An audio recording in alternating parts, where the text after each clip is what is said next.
Godly manhood. Uh, I had a midlife crisis. I was nearly 40 years old.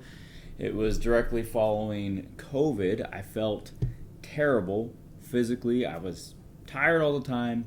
I was in the worst shape of my life. My energy levels regularly tanked. I was gaining weight for the first time in my life, which some of you are like, poor you. But it was a bell, it was an alarm for me. I didn't like it. I didn't like what I looked at in the mirror. And frankly, every other area of my life was suffering at that time. And a lot of you went through similar kinds of things during COVID, after COVID. My motivations were terrible. And me and everyone around me was operating below what God intended because of this. So we need to talk about godly motivation. So this is directly connected, and I'm going to get to it in a sec at the end of this video.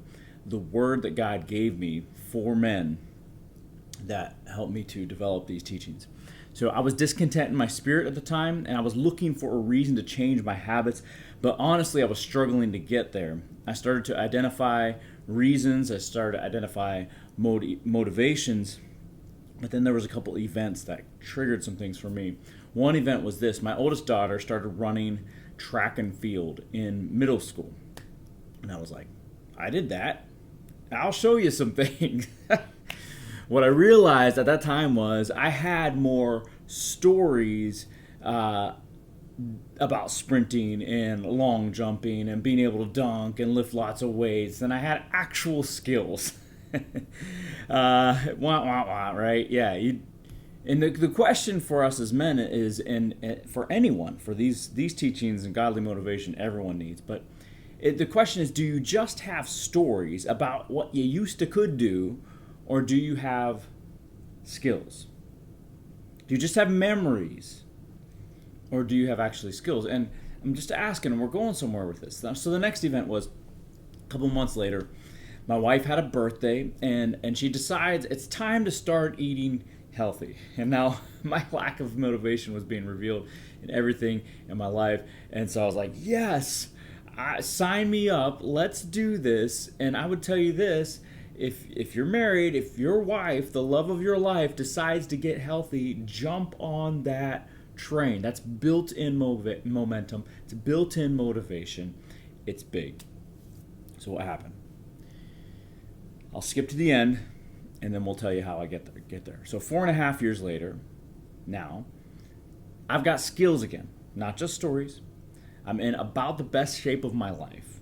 My energy levels are locked in. I started competing in track and field again, won the national championship in the long jump for my age group this year, held my own against college track and field athletes regularly. And I have people in my church regularly sending me and posting me things like this. This is an open carry arms picture here that basically he says our pastors going against our open carry policy at the church. And then there's this one where he says, making jacked pastors normal. He edited, photoshopped my shirt. But why are people sending me this stuff? Well, it's not because I'm the biggest or most jacked guy on the planet. I am definitively not. But it's because of progress. They saw what was, and they've seen the progression over the last 4.5 years, and that produces memes. It produces memes, apparently. and it also produces respect. And people in your life will respect your progress when they see it. They'll want to make their own progress. The people closest to you are affected positively by that progress the most as they observe it. And that brings us to Psalm 127 and 128. And there's a phrase in Psalm 128 particularly that motivates me daily. And I'll tell you why in a second. But Psalm 127:1 says, and these are bite-sized little psalms, it says, a song of ascents of Solomon: unless the Lord builds the house, the builders labor in vain. Unless the Lord watches over the city, the guards stand watch in vain. In vain you rise up early and stay up late, toiling for food to eat. for he grants sleep to those he loves. Children are a heritage from the Lord, offspring a reward from him. Like arrows in the hands of a warrior are children born in one's youth. Blessed is the man whose quiver is full of them. They will not be put to shame when they contend with their opponents in court. So these are manly priorities here: building, guarding, or protecting, working hard. So godly motivation is not building a house or business or community for your own purposes. It's building it through God's purposes. It's not purposing to not have kids because you want to save the environment or because you're selfish. That's a terrible motivation, or it's a hard world to raise them in. It's purposing to have kids, if you can, as blessings from the Lord and raising them for God, or investing in the next generation, even if you can't have kids, investing in the next generation because of God's purposes. It's not rising early or staying up late for your own selfish ambition. It's sometimes rising early and sometimes staying up late for God, for God's purposes, and to bless your family and your kids and your grandkids someday, God willing. Toil and sleep are good in God's hands, and the scripture is saying parenting is a reward in God's hands. So launching your kids out for victory is a godly motivation. Now, earning respect in the deepest areas of your life is a godly motivation. These are foundational for godly motivation. So we're going to break into how to win there. Psalm 128 says this: a song of ascents. Blessed are all who fear Yahweh and walk in obedience to him. So this psalm is primarily about men. You'll see that in a second. And the psalmist starts out with a general blessing for a specific command. Everyone is blessed and flourishes when men get this, when men are locked in. So what's the first part of human flourishing? Human flourishing 101. First, men who fear Yahweh, God. 2, men walking in obedience to God. This yields blessing for everyone. In the Hebrew, it even has the sense of happiness. Happiness for everyone. You get happiness and you get happiness. Everyone gets happiness. So also, everyone who does this is blessed and happy as well. So everyone who fears God, everyone who walks in obedience. But if men aren't doing this, the degree of everyone else's blessing is limited. Happy wife, happy life. It's a farce. We all have to contend for our own happiness. If only husband rhymed with life, some men would think about, right? I'm kidding. But the real truth is this: fear God equals happy life, and obey God equals happy life. So, human flourishing 101 is fearing God and obedience to God. And you know what that requires? It requires discipline. And that is a cuss word for some people. It's hard. We failed at it so many times. And so I want to break down to the thing that God gives us insight in Psalm 128 here. Motivation. Godly motivation. What are the secrets?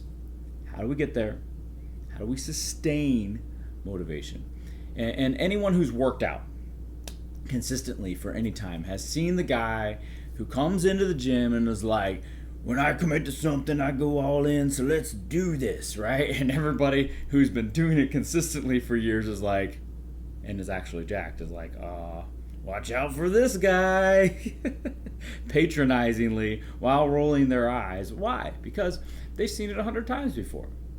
And this guy's going to be in there every day for 3.5 weeks, and then they will never see him again. While they've been hitting it 4 times a week for the last decade, and the results are obvious. There's a difference. So the key isn't getting motivation at the start. The key is learning to sustain godly motivation over time in every area of your life. Okay, motivation works like this. I've coached track and field, and I'm a long jump specialist competing again in it. When I watch someone jump, I instantly see 20 things we can fix and work on, from their start to their acceleration to their sprint form to their run up to their last two steps to their speed at takeoff to the takeoff angle to how their foot hits for takeoff, to their in-air motion, to their landing, to their arm motion in the air, to their back angle, their use of their abs in the air, the consistency of their approach. At least 20 things, probably more, I could look at easy if I'm analyzing video.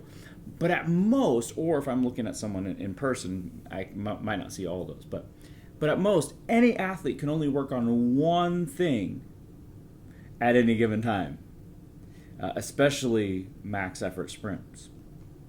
So as a coach, I'm looking for one thing that I can ask the athlete to do that will fix 7 or 8 of those 20 things that need worked on, so that we can move things forward as efficiently and effectively as possible. Motivation is one thing that can fix so many others. This is one of the things that God's been revealing to me about this, right? Now, motivation is not a silver bullet. It doesn't fix everything. However, when you get motivation in order, you will start to feel positive momentum in your life in such a way that you might just start taking on unrelated things like communication skills with the people in your life, with your spouse, with your family. You might feel like you can take on a lot of other things, and you can, over time, one thing at a time. Now, what can godly motivation fix directly? It can fix nutrition, health, physical shape, energy levels, which helps your home, helps your kids, wife, your work, your school, effectiveness, efficiency, productivity, affects generosity, right? To be as generous as you should be, you must be motivated in all areas of your life. It affects your work ethic and so many other things. And these are some categories, certainly not a fully inclusive list, but it can hit all areas of our life in some way. So Psalm 128:2 is where it gets fun. It says, "You will eat the fruit of your labor." This is someone who's fearing God, obedient to God. "Blessings and prosperity will be yours. Your wife will be like a fruitful vine flourishing within your house. Your children will be like olive shoots around your table. Yes, this will be the blessing for the man who fears the Lord. May the Lord bless you from Zion. May you see the prosperity of Jerusalem all the days of your life. May you live to see your children's children. Peace be on Israel." So, man who fears the Lord. Here again, it's a godly motivation. What does this mean? It means that your heart trembles to do things that honor God and the people you love. Okay? It constrains your actions and motivates you toward healthier choices. It's not a slavish fear. It's a kind of fear that brings you into action. We also see here that seeing your grandkids is a godly motivation. Your kids and grandkids, right? Blessing your city is a godly motivation. The flourishing of your wife is a godly motivation. The growth and flourishing of the next generation, a godly motivation. So godly motivations from Psalm 127 and 128, building a house, guarding your city, working hard, children, respect, blessing, prosperity, your wife flourishing, fearing the Lord, your city prospering, grandkids, and your nation prospering. All those things. So, what drives and motivates you, if you're a husband, to honor your wife and pour into her flourishing? I'll tell you what, the scripture that got me, that sticks in my spirit daily, I can't get it out, and motivates me is this one. Your wife will be like a fruitful vine flourishing within your house. And I thought, is my wife flourishing because I'm in her life? Am I contributing to her being a better version of herself because she's in my house and our family is under my leadership? Is my wife fruitful? Wow, it got me. It messed with me. And I couldn't get it out of my head and my heart. Still can't. You need scripture to do that sometimes. All right, let it in. Let it stick with you. Because I want to see my wife flourish as a wife, as a mom, as a person, emotionally, physically, spiritually, in productivity, in her work. I take it personally when I feel like she is not. It bothers me. Now, let me be clear. You do not have 100% control over your wife's flourishing, men. She also has to partner with that and make right choices herself. However, the scripture is clear that you can contribute or detract from the flourishing of your wife. And to be honest, I have to admit that there's times where I am detracting from my wife's flourishing, and that motivates me to change. That motivates me to honor her. That motivates me to lead my house better. So the next question is presented by the text. What drives and motivates you as a parent? If you're a parent, pour into your kids flourishing. It might be future wife, maybe future kids, young men. But what drives and motivates you in your personal life to work as well? What are the enemies of motivation? Are you willing to die for your family? But but there's a better question. Are you willing to do the things that it takes to live well for them? Now, back to my midlife crisis. I was tired of thinking in conversations with people thinking, I used to be a great athlete. I used to be able to do some cool things. Now, I would never say it. I would never talk about it because that's dumb. But I thought, do I just want to be someone who has stories or memories, or someone who has skills? And I want to have skills. So now, 4.5 years later, when the high school football team is practicing, they see me working out at the track right around them, and they say, how fast are you? I say, line up with me. Let's find out. Now, in order to get there, you're going to need motivation. Now, here's a premise I believe God has given me for you all. And we see all these various motivations in Scripture. So I'm going to go through all of them in the next video. But the premise is this. Stack enough motivations to tip you into action. This is what I believe God's given me for you. We're going to break it all down in the next one.